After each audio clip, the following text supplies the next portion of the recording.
पिछले कुछ सालों से भोजपुरी फिल्म इंडस्ट्री को कितने का नुकसान हुआ है सबको पता होगा। जब से लॉकडाउन लगा हुआ है तब से भोजपुरी फिल्म इंडस्ट्री के जितने सारे दर्शक हैं कहीं ना कहीं कटकर ज़्यादा एल्बम और गाने के तरफ ध्यान दे रहे हैं। इस वजह से पिछले कुछ सालों से ऐसी कोई फिल्म नहीं बनी भोजपुरी में जो कि बॉक्स ऑफिस पे अपनी कमाल दिखा सके।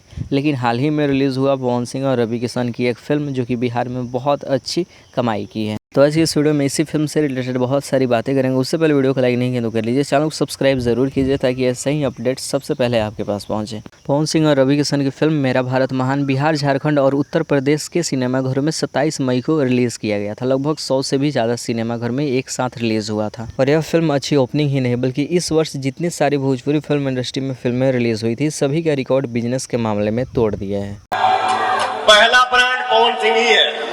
और पब्लिक के द्वारा इस फिल्म को इतना अच्छा रिस्पांस मिला है कि लॉकडाउन के बाद ऐसी पहली कोई सिनेमा है जो कि तीसरा सप्ताह में चलाया जा रहा है। और ये news update Bhojpuri film industry को कुछ सुकून दे सकती है, क्योंकि बिहार में जिस तरीके से भोजपुरी सिनेमाघर टूट रहे थे इस वजह से इंडस्ट्री को एक गलत संकेत का इशारा मिल रहा था। लेकिन अगर इस फिल्म से भी अगर सब चीज़ सही हो जाता है तो इंडस्ट्री के लिए अच्छी बात होगी। तो बस आज की इस वीडियो का अपडेट यहीं तक। चैनल को सब्सक्राइब कीजिए, वीडियो को लाइक कीजिए। मिलते हैं एक और नई वीडियो के साथ।